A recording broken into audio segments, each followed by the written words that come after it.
أعوذ بالله من الشيطان الرجيم. بسم الله الرحمن الرحيم. وآمنوا بما أنزلت مصدقا لما معكم ولا تكونوا أول كافر به ولا تشتروا بآياتي ثمنا قليلا وإياي فاتقون.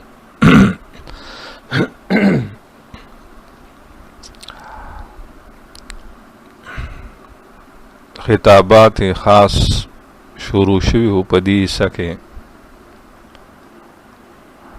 او ولا تشترو بیااتی ثمنا قلیلا پدی باندې باز شروع او دا پدی رکو کې دویمه نهی وا چې زما په آیاتونو باندې ماخله دنیا لگا او مونږه وضاحت کړو د دې چې د دې ماخذ د تحریف د کتاب الله یعنی د یهود علماء و تحریف کو د لګي دنیا لپاره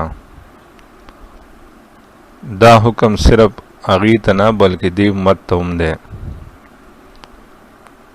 دغه امام ابو حنیفه رحمت الله علیه د دې آیات نه استنباط کړی دی چې د ایثار ثواب د پاره شوی ختم باندې پیسې غسل او خوراک کول دا حرام دي.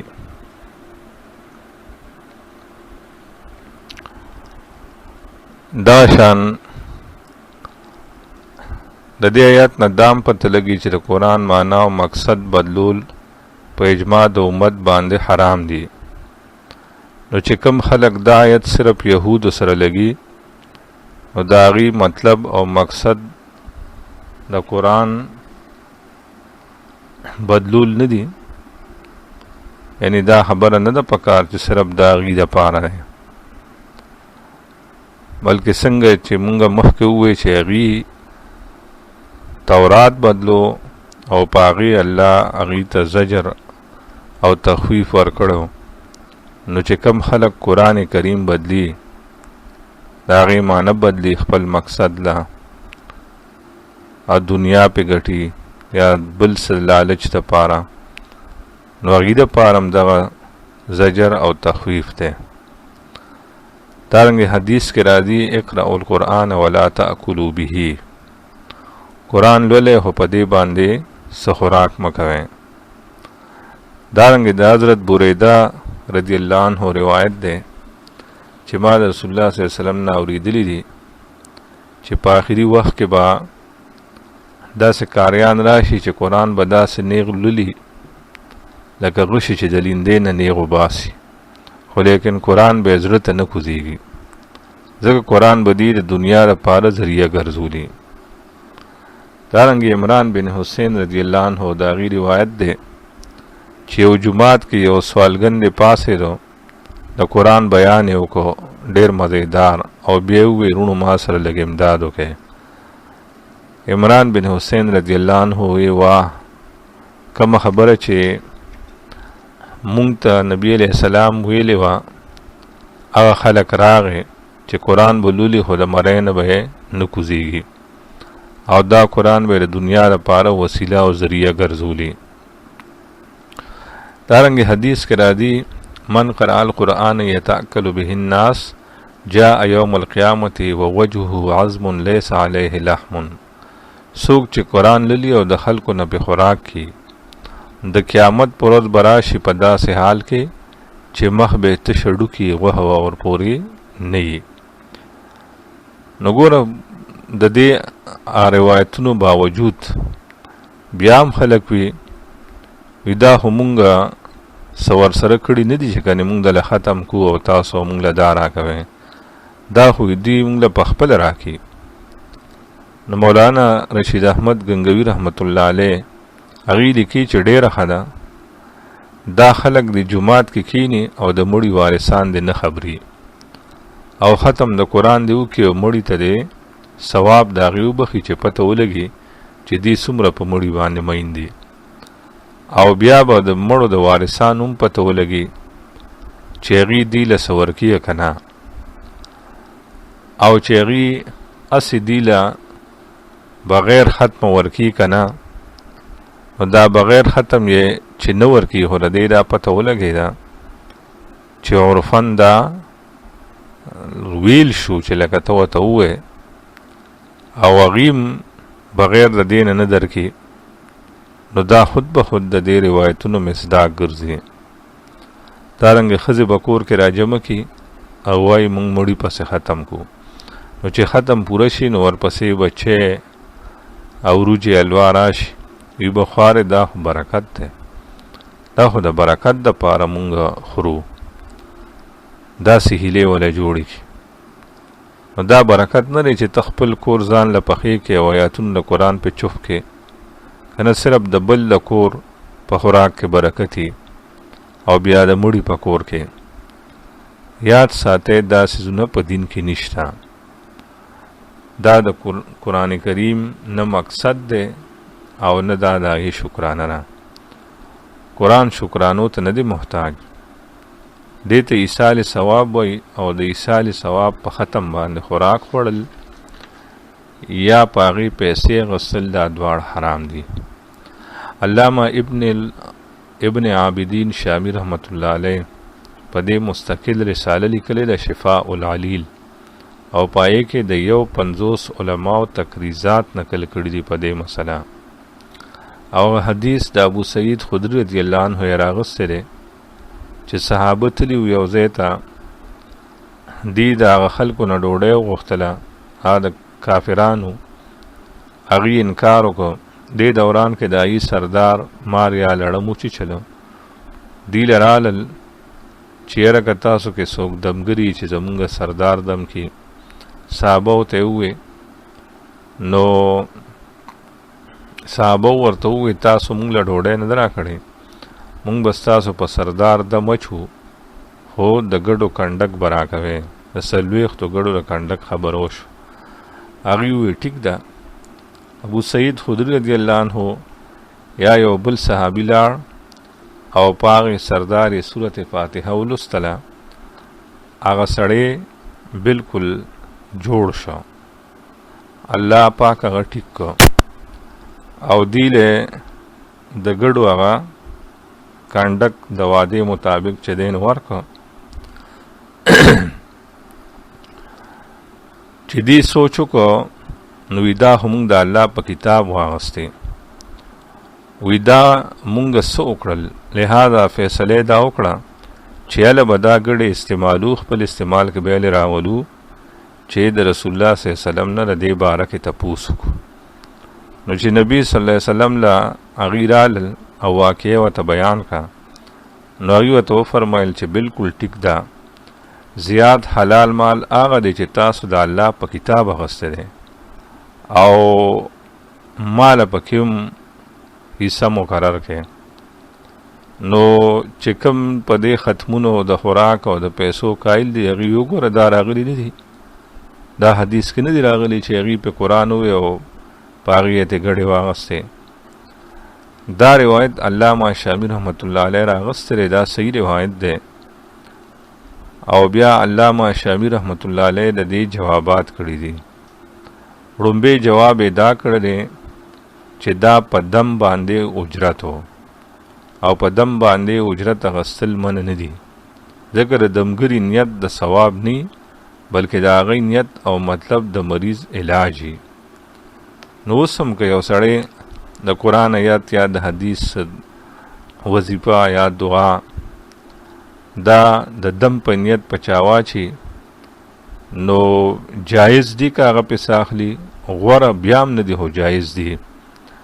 دویم جواب دا کی چې په دې باب او مسله کې د منې روایتونه ګڼ راغلي دي، لکه مخکې چې موږ یو څو بیان کړو، او د دې په حق کې دا یو روایت دی، لہذا موږ ترجیح به هغه روایتونو له ورکو په کومو کې چې منع راغلی ده. دریم جواب هغې کی چې دا مال غنیمت و، ولې دغه کفار حربي کافران وو، دې ټیکس او جزیه نه و منلې، او مال د حربي کافر چې دا غنیمت وي، ځکه نبی علیہ السلام فرمایل چې معلوم پکې حصہ مقرر کړي. کله نبی علیہ السلام حدیث سره موجود نو.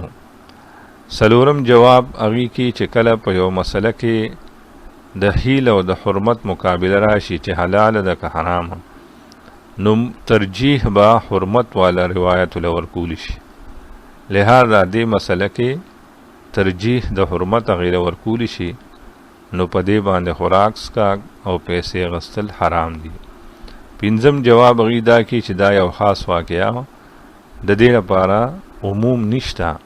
عام حالاتو کې نبی علیہ السلام منع کړی ده، او دا خو یو خاص واقعه وه چې دې سره زیاتې کړو، ډوډۍ نه ورکوله د میلمه خپل حقي.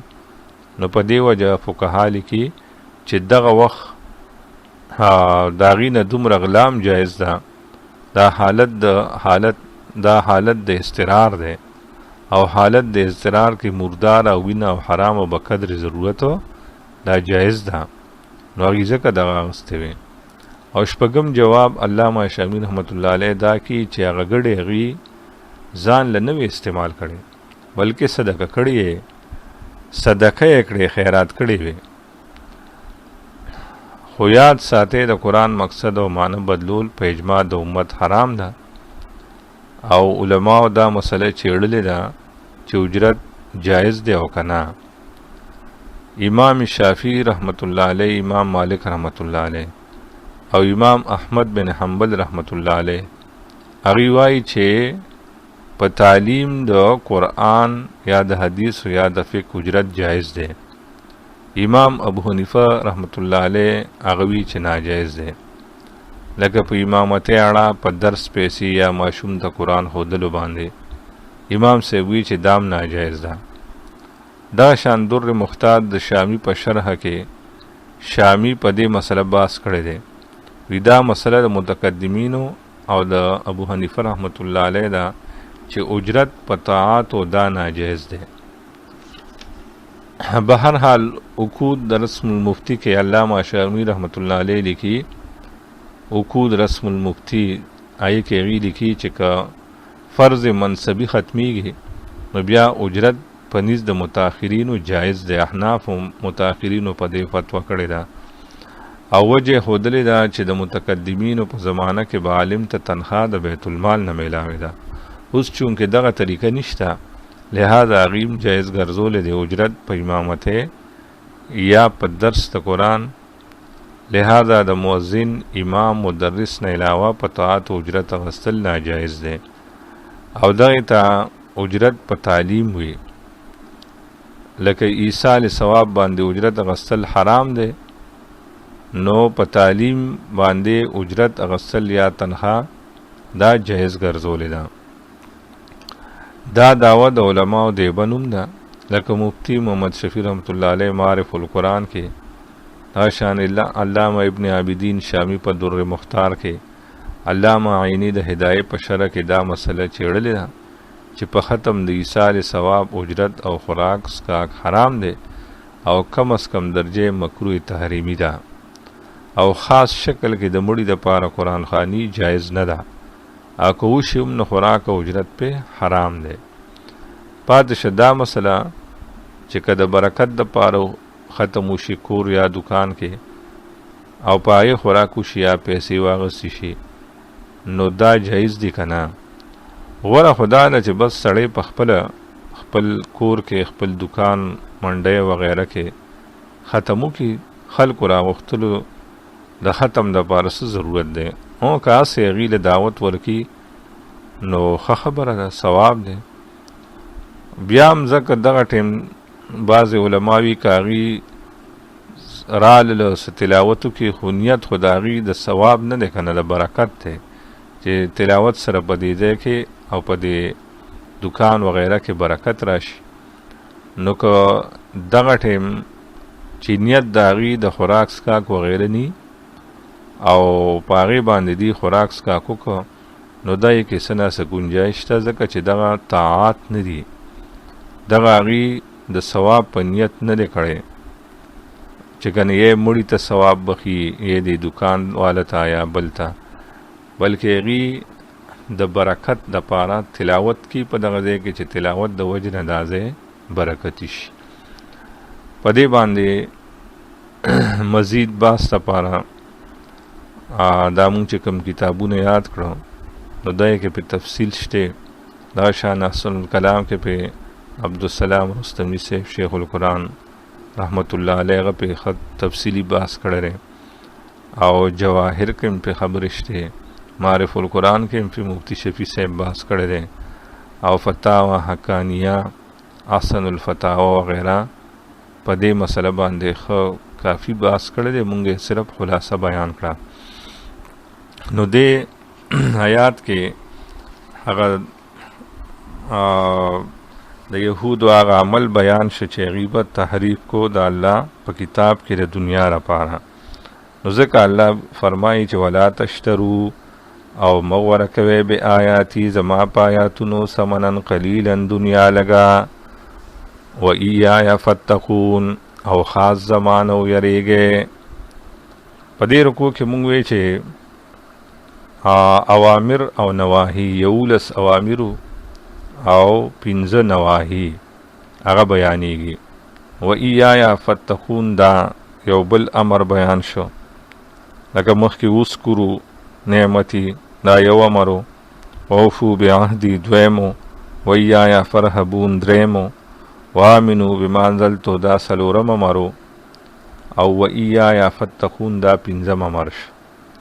او دو نهی مخکې بیان شو ولا تکونو اول کافر به ړومبی ولا تشترو بیااتی ثمنا قلیلا دویما.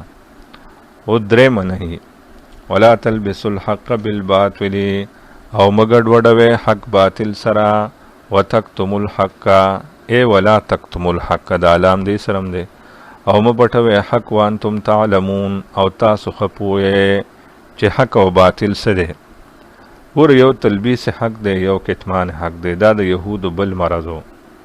تحریف د کتاب الله دا یو مرضو او حق پټول حق ګډوډول دا د بل مرضو. اوس تلبیس حق کتمان حق کې څه فرق دی؟ تلبیس حق مطلب دا رہے چې حق په خلکو داسې ګډ وډ کې چې هغه کس ته اډو پته ونه لګي چې دی کې حق سو باطل سو. لکه د یهودو ګوره دا طریقه ودیله چې بس څوک راغی د نبي علیہ السلام په باره کې به یې تپوس کو چې آیا دا رښتیا پیغمبر دی الله را لېږلی دی؟ دا هغه دی چې د کوم ذکر تورات انجیل کې راغلی دی؟ نو دی به هغه کس ته وکته که دا پته به ولګېده چې یاره دا سړی تعلیم یافته ښکاري، ده به کتابونه کتلي، څه ناڅه مطالعه به یې کړي. نو هسې نه مونږ خبره وکړو دی را پسې کتاب حواله راوړي یا کتاب راوړي نو په هغه به یې حق ګډ وډ کړو. هغه ته به یې وی او دا هغه پیغمبر دی اخري. نو چې هغوی به ورته وي تاسو یې ولې نه منئ؟ نو هغه ته به یې وی دا اخري پیغمبر دی خو په مونږه د ده منل ضروري نه دي ځکه دی عربو ته راغلی دی بنو اسماعیل ته او مونږه بني اسرائیل یو. نو هغه عجز به یې ګډ وډ کړو. نو دې ته تلبیس حق وي. او کتمان حق په ټول له حق چې کم کس به ولید تپوس به وکړو هغه د ظاهري شکل و صورت نه پته لګېده چې دې سان پړه دی پوه نه دی نو په هغه به مکمل حق پټ کړه. هغه ته به نه نه دا هغه نه دی دا خو دې هسې وي. هغه مونږ کې راځي بني اسرائیلو کې الله فرمایي ولې په چا حق پټ چا نه حق پټوي او په چا باندې حق ګډوډوي. وانتم تعلمون او تاسو ښه پوهېږئ چې دا ګناه دی لوی. دغه شان تاسو حق او باطل پیژنئ.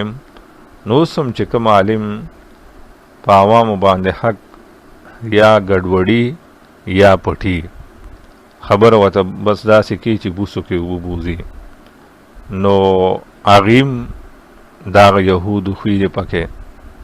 نو ځکه الله دلته منع وکړه چې داسې مه کوئ. دا خو د یهودو عادت و دا خو د هغوی عملو چې هغوی به چا باندې حق پټو چا باندې به ګډوډو. واقیموا الصلاة دا بل شپږم نمبر امر دی او پابندی کوي د مونځ قایموي مونځ. واتو الزکات دا اووم امرو. ورکو او رکوع کوي مع الراکعین سره د رکوع کوونکو دا اتم امرو.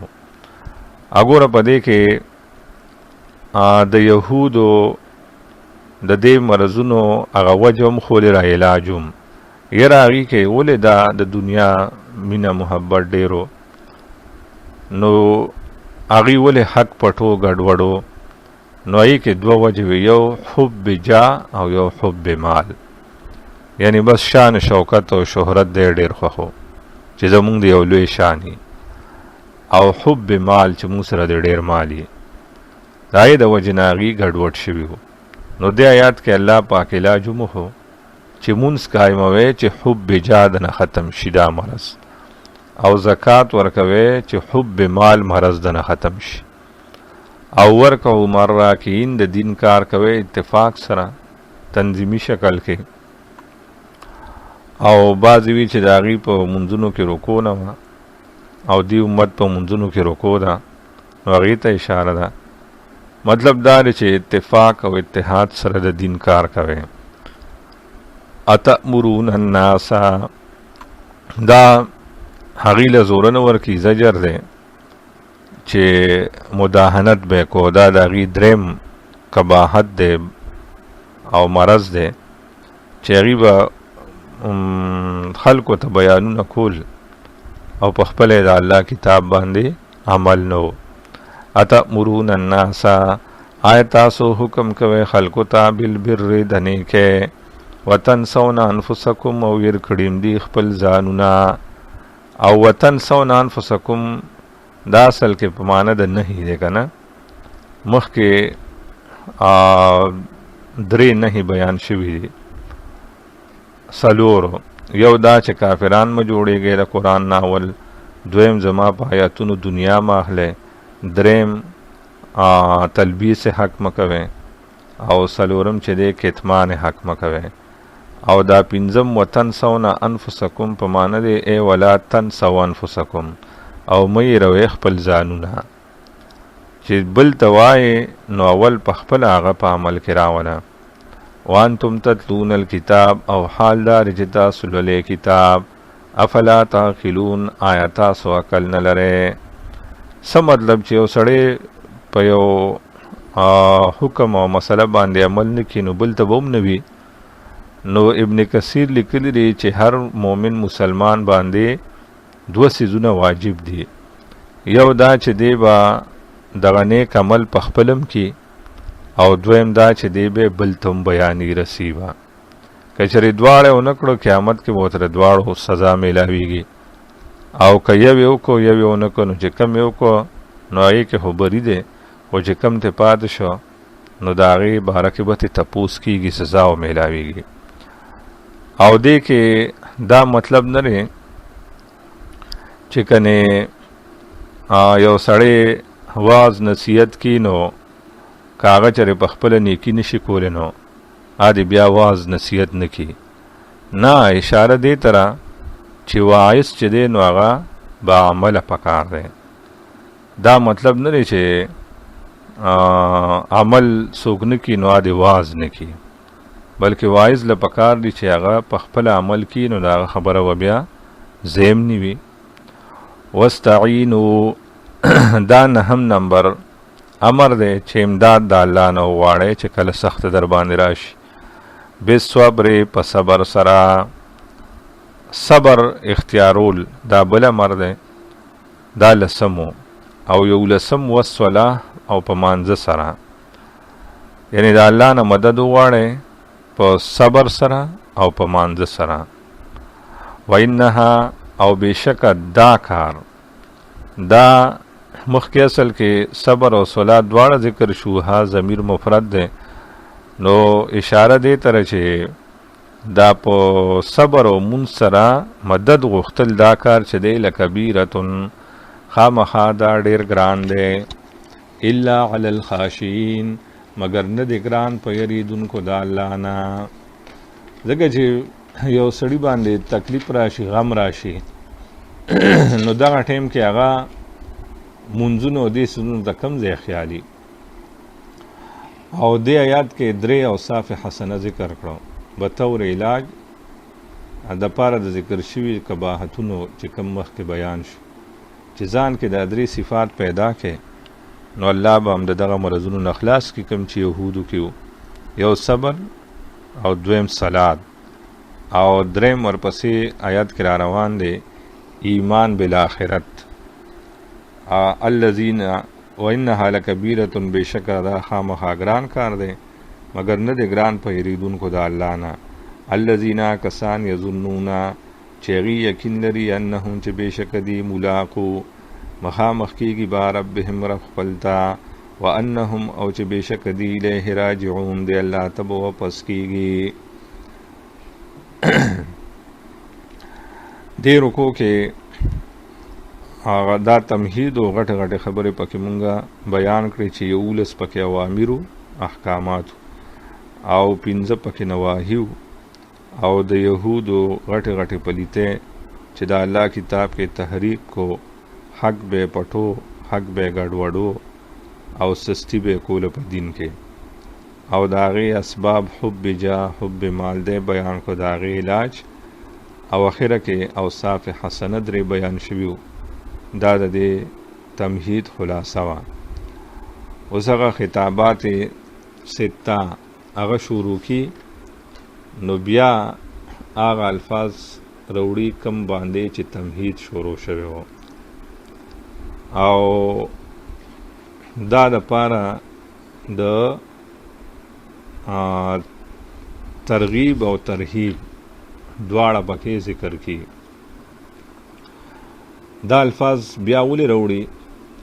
نو بعضې هوی چې دا د پاره تاکید دی، او دغه شان څوک وي چې دا تاسیس دی، او درېمه معنی چې دا لپاره د توثیق دی. تاکید خو تکرار دغه اول لفظ ته وایي چې بیا مکرر کړي شي، او تاکید قرآن کې راځي د پاره د مضبوطیا، یعنی هغه الفاظ بیا راوړو د پاره د مضبوطیا. نو بعضې خو دا وي چې دا تاکید دی، دغه شان ځینې وي چې دا تاسیس دپاره. تاسیس کې لفظ هغه خو د هر لفظ نه جدا جدا مطلبي، یعنی د هر لفظ د جدا جدا معنی دپاره راوړی شوي. او دریم دا چې توثیق دی. توثیق دی ته وایي چې یو خبر وکړي بیا د هغې متعلقات ذکر کړي، نو یاره دا کلام به د مخاطب نه هیر شوي، ځکه مینس کې نور څیزونه رال نور خبرې، نو هغه کلام بیا دوباره کې چې کله د نه هیر شوي نو وریاد بشي، نو دا دوباره هغه خبرې کولو ته توثیق وي.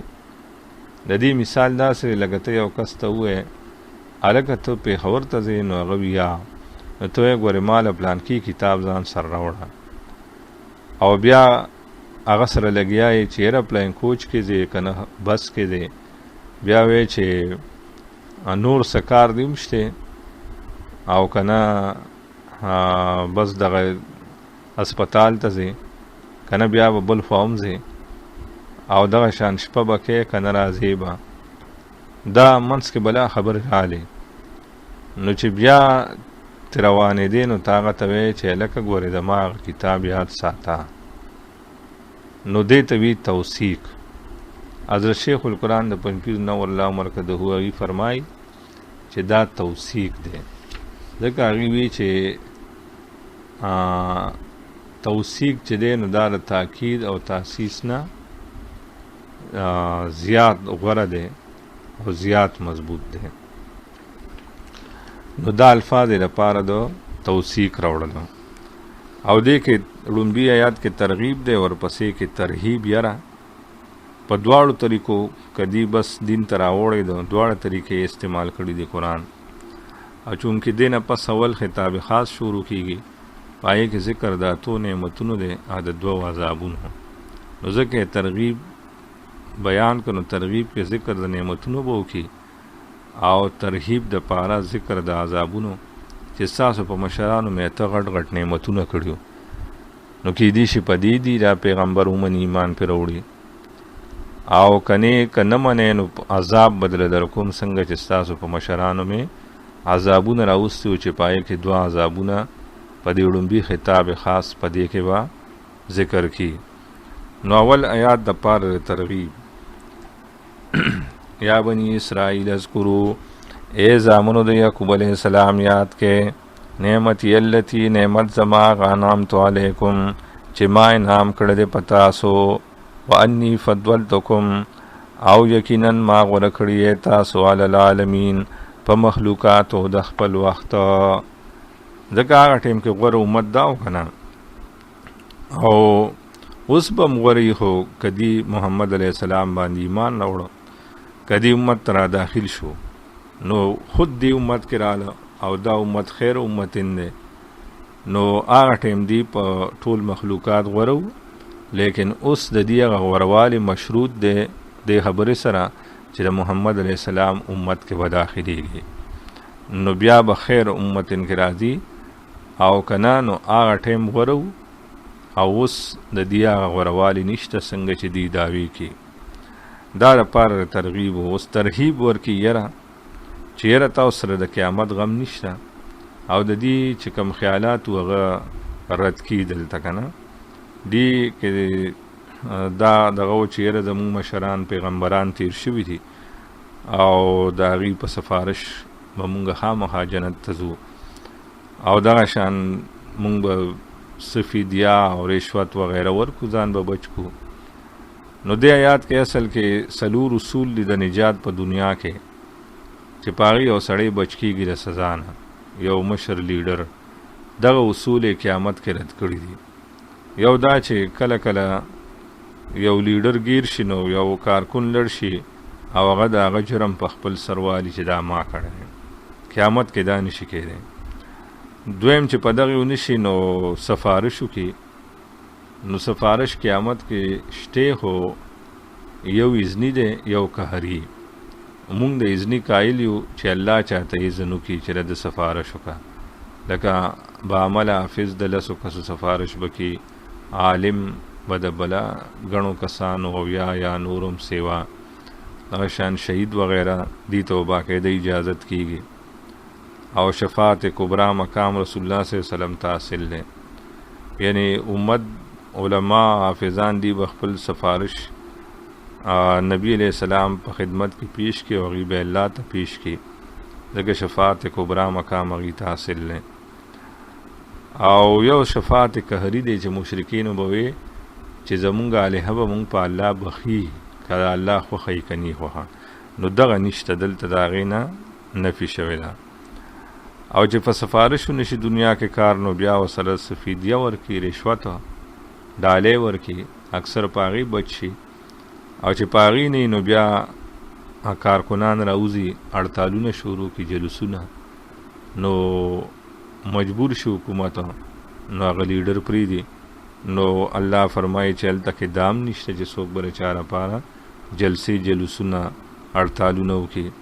واتقوا ویریږئ یومن د هغه ورځې نه لا تجزي چې په کار به نه راځي نفس یو کس عن نفس د بل نفس شیئا یو ذره، څوک هم د چا په کار نه راځي یو بل نه به تښتي، په هغه ورځ آیاتونو کې به راشي. ولا یقبل منها او نه به قبلولی شي د دې کس نه شفاعت د زور سفارش، ولا یؤخذ منها نه به اخیستلی شي د دې نفس نه یعنې د دې کس نه عدل څه فدیه یا رشوت، ولا هم ینصرون او نه به د دې امداد وکړي شي. ترغیب او ترهیب یې ورکړه. اوس اول خطاب خاص شروع کی او په دې کې ذکر د بنی اسرائیلو په مشرانو د اتو نعمتونو او د دوو عذابونو د هغې ذکر پکې کی. انو په دې کې دا خطاب خاص چې کوم دی وړومبی نو دې شروع شوی دی د آیت نمبر 49 نه، آیت 49 نه دی شروع شوی دی او دې تللی تر آیت نمبر 62 پورې. هغه اته نعمتونه غټ غټ کومو. وړومبی نعمت په هغې کې نجات من فرعون، دا وړومبی د دې په مشرانو چې الله کم غټ نعمت کړو، نجات من فرعون، تاسو له فرعونیانو نه نجات در کړو. دویم چې دی نو د دې لپاره بهیر کلزم اوچ کړو، لارې پکې جوړې کړې وې د فرعون او د هغه د لښکر نه الله بچ کړي. دریم دی موسی علیہ السلام کوی تور ته در دی شرک کې مبتلا شو خو بیا چې معافي غوښته نو الله ورته هغه شرک معاف کړ. څلورم نعمت الله ولا تورات ورکړی او صحیفې معجزې. او پنځم نعمت د سخي عبادت کوونکو د توبې لپاره دا شرط و چې دی به وجلې کېږي چې چا عبادت نه وکړی هغوی به یې وجني. نو چې تورې اوچتې کړې وجلې نو فتوبوا الی بارئکم نو فاقتلوا انفسکم نو الله وی فتاب علیکم فورا رجوع د رحمت وکړه په تاسو، یعنی قتل و غارت نه بچ کړی. او دا ړومبی نعمت نجات د فرعون نه، دویم بحیر کلزم ورته وشو، دریم الف بعد الزم شرک کړو الله ورته معاف کړو، او څلورم تورات صحیفې معجزې ورکړې وې، پنځم هغه د سخي د عبادت کوونکو د توبې شرط هغې کې ورسره الله نرمي وکړه. او شپږم اوس بیاني چې په کوه طور کې ستاسو مشرانو بې ادبي وکړه چې مونږ ته به الله ځان ښي هلې به دا تورات منو. نو الله پرې د غصې نه مرګ راوسته، خو موسی علیه السلام په دعا سره بیا الله ژوندي کړه. او اووم چې دی نو تذلیل الغمام او انزال المن والسلوى، میدان تیح کې د خوراک او د اوبو بندوبست، د خوراک بندوبست نو د سوري نو الله وریځې پې سوري کړه او من او سلوی پې راولېږلو. او اتم د اوبو انتظام نو الله ولا معجزانه طور د اوبو انتظام وکړو. او دوه عذابونه چې دي نو هغه یو کله چې دی د یوشع ابن نون علیه السلام په وخت کې بیت المقدس واغسته نو هغه ټیم دی په قولی فعلی عبادت کې تبدیلی راوسته. نو 59 آیات کې الله عذاب ذکر کړی دی، فانزلنا علی الذین ظلموا رجزا من السماء بما كانوا یفسقون. او بل عذاب چې دی دویم نو هغه ذکر شوی دی په 61 نمبر آیات کې، وضربت علیهم الذلة والمسکنة وباءوا بغضب من الله. په دې ذلت مقرر کړی شو، خواري، مسکینی او د الله غصه کې چې دی نو دی مبتلا شو. نو ړومبی نعمت چې دی هغه الله ذکر کی، وَإِذْ نَجَّيْنَاكُمْ او یاد کا چې نجات درکم تاسو ته من آل فرعون د فرعونیانو نه، د ډلې د فرعون نه فرعونیانو نه، یسومونکم رسول به تاسو ته سوء العذاب بد عذاب ناکاره، یذبحون ابناءکم او هغه عذاب سو حلالول به زامن ستاسو، ویستحیون نساءکم او ژوندی به پرېښودې ښځې ستاسو د دې لپاره چې دا به زمونږ وینځي، او یا ویستحیون نساءکم ژوندی پرېښودې لوڼه ستاسو ای بناتکم، او نساء ورته ځکه ووایي چې دا جنکۍ به زر ده چې رالوی شي ښځې به ترې جوړې شي. نو ګوره هغوی به ستاسو زامن لالول. دا دې باره کې مشهوره خو دا ده چې فرعون خوب ولیده وی چې اور دی او مصر کې اور راغی، نو فرعونیان چې کوم ملګري وو کپتیانو د هغوی کورونو ته ننوته، بني اسرائیل کورونه ترې بچ شو. نو وی هغه نجومیانو نه او خوب والو نه عالمانو نه تپوسونه وکړه. نو وی نجومیانو ورته ووایي چې یاره او دغه شان کاهنانو چې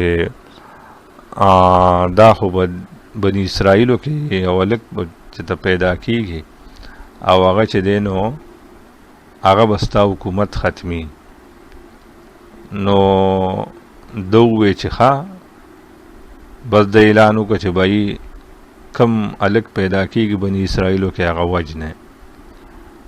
خو په دې توجیه باندې اشکال لا دی چې که چېرې ده کاهنانو نه تپوس کړي او د دا عقیده دا وه چې کاهنان کومه پیشنګویي وکړي نو هغه کېږي، نو بیا ده هغه هلکان ولې وژل؟ ځکه که د ده په نیز باندې کاهنان رښتوني وو نو چې کومه پیشنګویي هغې کړې وه نو فرعون به دا سوچ کړو چې هغه بچی خو به اسیم پیدا کیږي ځکه چې کاهنانو سووي نو دا خو به کیږي، دا رښتونی خلق دی. نو بیا ولې ماشومان وجل؟ او که چېرته کاهنان د ده په نیز باندې دروغجن وو چې دا دې سوي دا دروغ دي، نو بیا فرعون ماشومان سره وجل. ولې هغه به دا سوچ کړو چې دا دروغجن خلق دی، د دې خبره چې دی نو رښتیا نه وي. لہذا حضرت شیخ القرآن د پنځپیر نور الله مرکزه هغې چې دی نو هغې د دې باره کې وی چې اصل خبره دا ده چې کله ابراهیم علیه السلام شام ته هجرت کو نو چې کله په دغه علاقو ورغی نو نمرود په ټول دنیا دغه ټیم حکومت و. د فرعون نیکه ریان چې دی هغه د نمرود د طرف نه په دغه ملکونو باندې گورنر و حاکم او د ریان دا طریقه وه چې د هغه ملک ته به علاقې ته به مسافر راغی او هغه سره به ښځه وه زنانه، نو هغوی به یې دربار ته وغوښتل. که دا زنانه به د هغه سړي ښځه وه نو سړی به یې مړ کړ او ښځه به یې ترې قبضه کړه او بیا به یې سره بدکاري کوله، او که نه دا به د هغه خور وه نو بیا به یې ورته څه نه وی. نو ابراهیم علیه السلام ته د هغه د دې خوی پته لګېدلې وه. ابراهیم علیه السلام سره سارا رضی الله عنها، نو ابراهیم علیه السلام دی چې په هغه علاقه ورله نو هغې ګیر کړو. ابراهیم علیه السلام سارا رضی الله عنه ته ویلي و چې کله دې ستا نه تپوس وکړي چې دا څوک دی نو ته به وایې زما ورور دی او زه به وایم چې دا زما خور ده، هذه اختي، یعنی مطلب د هغه دا او دې ته توریه وي چې دا زما په دین کې ملګری ده. اخت په معنی د خور هم راځي، په معنی د ملګري هم، یا دا چې زما دین کې خور ده، ځکه دغه وخت دی دواړه مؤمنانو. لیکن ریان بادشاه ظالم چې دی صبر نشو، دی چې گیر کړو نو ابراهیم علیه السلام یې ته جدا کړو او د هغه په خبره یقین نه کړو. او ابراهیم علیه السلام الله ته ودرېده چې الله ناموس مې بچ کړه. او چې کله ریان بادشاه بی سارا ته لاس اوږد کړ په غلط نیت، د هغه لاس شل شو. نو ریان هغې ته منت وکړه چې دعا وکړه بیا راته څه نه وایم خو که زما لاس سم شي. نو سارا رضی الله عنها چې دعا وکړه نو ټیک شو، هغه بیا هم ټینګ نه شو. نو چې بیا یې لاس اوږد کړ نو بیا شل شو، بیا هغې دعا وغوښته. 3 پیرې چې دا چل وکړو نو بیا سپایانو ته آواز وکړه چې راشئ دا تاسو څوک راوستي دي، دا خو عجیبه مخلوق دی چې هغې ته زه لاس اوږدوم نو لاس مې شل کېږي. نو بیا ورته پته ولګېده چې یاره دا چې ته اوچت مخلوق دی، عزتمن خلق دی، نیکان. نو دی یې باعزت طریقې باندې آزاد کړلو. خو بی سارا هو خفه وه، نو د سره به غم و، نو هغې له خپله لور هاجر رضی الله عنها په تحفه کې ورکړه چې خفه کېږه ما دا به ستا تحفه شوه. دا یهود چې وی چې عرب د وینځې زامن دي، نو دا اصل کې هاجر رضی الله عنها وینځه نه وه، دا خو د بادشاه لور وه. بیا حضرت ابراهیم علیه السلام د سارا رضی الله عنها په مشوره دې سره نکاح کړو او اسماعیل علیه السلام د دې د بطن نه پیدا و. خو سارا رضی الله عنها ته چې به دا واقعه یاده شوه نو خفه به وه. نو الله پاک ابراهیم علیه السلام ته وحی وکړه چې سارا ته ووایه خفه کېږه ما، زه به د دې اولاد د مصر بادشاهي ورکوم. دا خبره ابراهیم علیه السلام اسحاق علیه السلام ته وکړه، هغه سارا رضی الله عنها ته کړې وه، هغې خپل زوی اسحاق ته وکړه، هغه یعقوب علیه السلام ته کړې وه، او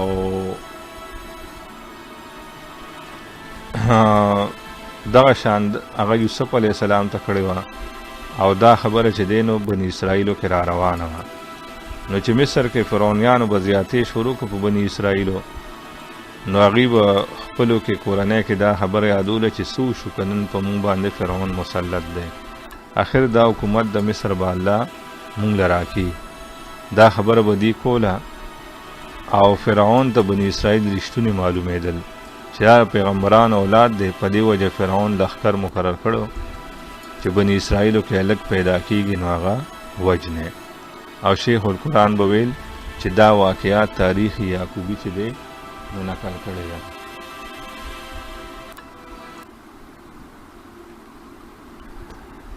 نو دې آیات کې دغه ته اشاره کړې ده، وَيَسْتَحْيُونَ نِسَاءَكُمْ، ژوندی به پرېښودې ستاسو لوڼه چې د دې نه به وینځې جوړېږي، زموږ خدمت به کوي. او یا حیا به اغسته ستاسو د ښځو چې سات په سات به پولیس راته کورونو کې تالاشي به یې کولې چې د چا په ګېډه بچي دي، او بیا د بچي پیدایش وخت کې به قتل نو چې هلک به نه به د هغې په مخ کې حلال کړو. وفي ذالکم، او په دې نجات ستاسو کې، ذالکه کې اشاره غوره دا ده چې نجات ته ده. بلا ان احسان و من ربکم، له طرفه د رب ستاسو، عظیم لوی احسان در باندې الله کړو ستاسو په مشرانو، د هغې بدل کې تاسو اوس دا کوئ چې پیغمبر نه منئ. دویم نعمت، ویس فرقنا، یاد که چې سری کړیو مونږ بکم البحر په تاسو باندې دریاب. وګوره بې سببیه دی که نه چې تاسو یې سبب وی، یعنی معجزانه طور الله د فرعون نه بچ کړی وی. فانجیناکم، پس نجات هم درکه تاسو ته. واغرقنا، غرق کړم کل آل فرعون، فرعونیان، وانتم تنظرون، او تاسو ورته کتل چې هغوی کله غرقېدل. او دا ډېره د خوشحالۍ خبرې چې دشمن دې غرقېږي او ته ورته په تماشه یې. او دریم نعمت شروع کی، وإذ وعدنا، کله چې یاد کا چې مونږه لو دغستو د موسی علیه السلام نه 40 لیلة د 40 شپو.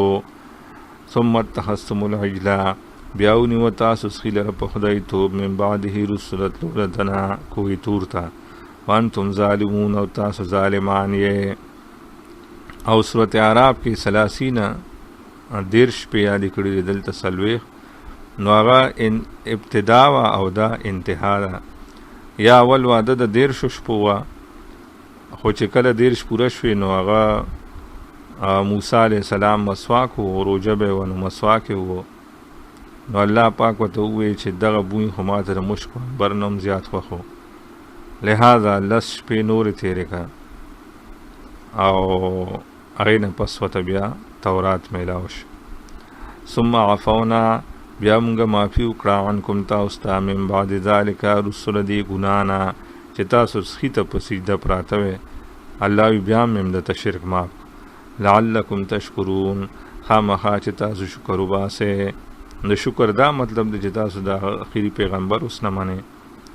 وإذ آتینا موسی الکتاب، دا 4م نعمت، یاد که چې مونږ ورکړو موسی علیه السلام ته کتاب، والفرقان، او فرق کوونکې معجزې. یا الفرقان تفسیر د کتاب دی او تفسیریه دی، یعنی فرق کوونکې د حق او د باطل. او یا د فرقان نه مراد هغه معجزې دي چې د حق او باطل فرق یې کو. لعلکم تهتدون، دې لپاره چې خامخا تاسو نیغه لار ومومئ، یعنی د الله په کتاب چې عقیده عمل وساتئ نو هغې ته هدایت وي. او اوس 5م نعمت ذکر کی، وإذ قال موسی، یاد که چې ویلو موسی علیه السلام لقومه خپل قوم ته، یا قوم زما قوم، انکم بېشکه تاسو ظلمتم ظلم کړی دی، انفسکم په خپلو ځانونو، باتخاذکم العجل په نیولو ستاسو سخي لره په خدای توب، فتوبوا الی بارئکم، پس توبه وباسئ خپل پیدا کوونکي ته، خالق ته. فاقتلوا انفسکم، پس ووجنئ یو بل، یعنی چې چا سخي عبادت نه وکړی هغه تورې روالی، او چې چا د سخي عبادت کړی دی هغه مخې ته ودروئ او مړه یې کړئ. دا شرط وره توبې لپاره. ذالکم خیر لکم، دا به غوره ستاسو لپاره، عند بارئکم، په نزد پیدا کوونکي ستاسو. نو دی تیار شو او هغې تورې راواغستې، نو فتاب علیکم فی دپاره د تعجیل ده، پس فورا توبه قبوله کړه الله ستاسو. اگر چې بعضې وي چې 1000 پکې مړه شو، خو غوره دا ده چې دومره پکې مړه شي نو بیا خو نعمت نه شو، دلته دا بطور نعمت ذکر کی. نو غوره دا ده چې الله بچ کړلو. انه هو التواب الرحیم، شان دا دی دغه الله توبه قبلونکی مهربان دی. وإذ قلتم یا موسی، دا 6م نعمت چې تاسو مې کوهی تور کې مشران مړه کړه، بے ادبۍ باندې، خو د موسی علیه السلام په دعا مې بیا ژوندي کړه. یاد که چې تاسو ووایئ یعنې ستاسو مشرانو یا موسی علیه السلام لن نؤمن لک، هرګز یقین نه کوو ستا په خبره چې دا تورات تعالی الله درکړی دی، حتی تر دې پورې نر الله چې ووینو الله پاک جهرتن ښکاره باره، فاخذتکم الصاعقة نو پس ونیولې تاسو چغې تندر، وانتم تنظرون او تاسو کتل یو بل ته چې مړه کېدی.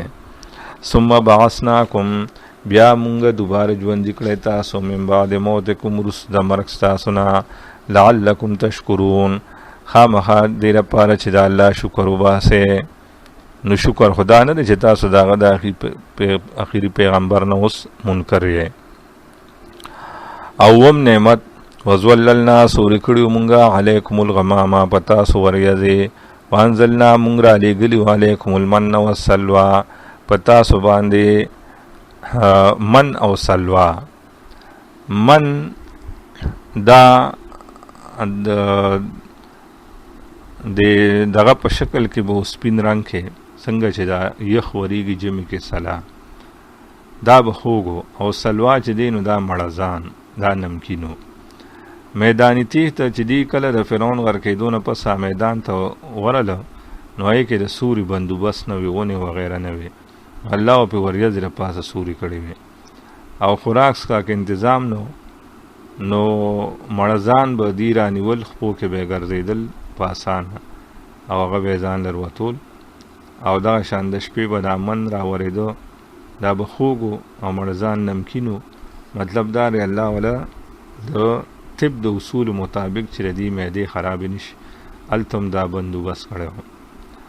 وی مونږه خورئ من طیبات ما رزقناکم د پاک هغه سرونه چې مونږ تاسو له درکړي دي، وما ظلمونا او دې مونږ سره ظلم نه دی کړی، ولکن کانو لیکن و دي انفسهم یظلمون خپلو ځانونو باندې ظلم کوونکي، چې الله پاک هغه لوی نعمت د من سلوا هغه یې ټوکراو کو. وإذ قلنا دا ذکر د ډومبي عذاب کې د یوشع ابن نون علیہ السلام په زمانه کې موسی علیہ السلام وفات شو، هارون علیہ السلام د دې مشران، نو یوشع ابن نون علیہ السلام پیغمبر شو، او هغه ته الله وی چې دې ته دعوت د جهاد ورکه، په امالکه او عمله کوي، در کومه خو سره مخکې نه الله وعده کړی و چې در کومه خو حمله وکړي.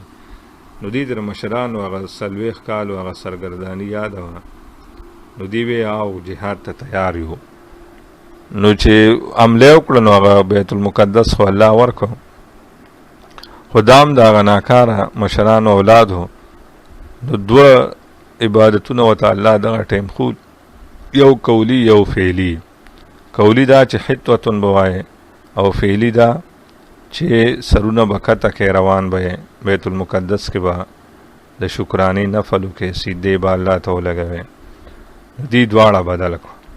وإذ قلنا یاد که چې مونږ ویلو ادخلوا داخل شئ هذه القرية دې ښار ته بیت المقدس، فکلوا پس خورئ منها د دې نه حیث شئتم کم ځای کې چې ستاسو خوښه وي رغدن بېسیاره، ودخلوا الباب داخلیږئ دروازې ته، که د باب نه مراد سرحدات شي نو سجدن عجزي کوونکي، او باب نه مراد د بیت المقدس هغه دروازه هم ده چې جماعت ته ننوځئ ملک فتح کې، نو سجدن سجدو کې یعنی شکرانې نفل ادا کې.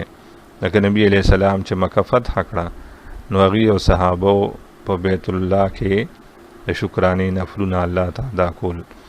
وقولو ګوره دا خو فعلي عبادت شو، اقولی او وایې په خولو باندې حطوتن چې سوال مو دیتا ته د معافی چې مونږ ته معافي وکړه، نغفر لکم او ببخو تاسو ته خطایاکم ګناهونه ستاسو، او وسنزید المحسنین او زرد چې زیاده بکو بدله د نیکانو. یا که تاسو وایه چې مونږ خو ګناهونه نه دي کړی نو الله وی بس بدلې بدله نیکۍ بدله نور سیوا کم، او یا وسنزید المحسنین زیاد بکو نیکان ملګري بدله ډیر کو. اوس د دې هغه روګرداني د دې دواړو نه او د الله د عذاب ذکر.